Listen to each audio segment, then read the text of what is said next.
जब 18 दिन का युद्ध समाप्त हो जाता है तो श्री कृष्ण अर्जुन को उसके रथ से नीचे उतर जाने के लिए कहते हैं।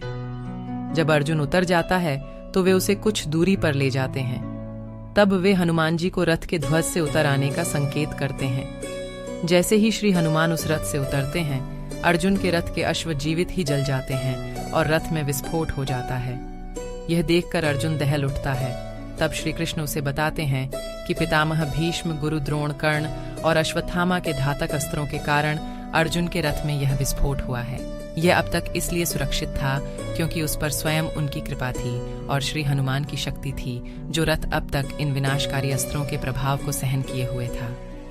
महाभारत के युद्ध के पश्चात सांत्वना देने के उद्देश्य से भगवान श्री कृष्णचंद्र जी गांधारी के पास गए। गांधारी अपने 100 पुत्रों के मृत्यु के शोक में अत्यंत व्याकुल थी। भगवान श्री कृष्णचंद्र को देखते ही गांधारी ने क्रोधित होकर उन्हें श्राप दे दिया कि तुम्हारे कारण से जिस प्रकार से मेरे 100 पुत्रों का आपस में लड़ करके नाश हुआ है, उसी प्रकार तुम्हारे यदुवंश का भी आपस में एक दूसरे को मारने के कारण नाश हो जाएगा। भगवान श्री कृष्णचंद्र ने माता गांधारी के उस श्राप को पूर्ण करने के लिए यादवों की मथी को फेर दिया। एक दिन अहंकार के वश में आकर कुछ यदुवंशी बालकों ने दुर्वासा ऋषि का अपमान कर दिया। इस पर दुर्वासा ऋषि ने शाप दे दिया कि यादव वंश का नाश हो जाए। उनके शाप के प्रभाव से यदुवंशी पर्व के दिन प्रभास क्षेत्र में आए। पर्व के हर्ष में उन्होंने अति नशीली मदिरा पी ली और मतवाले होकर एक दूसरे को मारने लगे। इस तरह से भगवान श्री कृष्णचंद्र को छोड़कर एक भी यादव जीवित न बचा।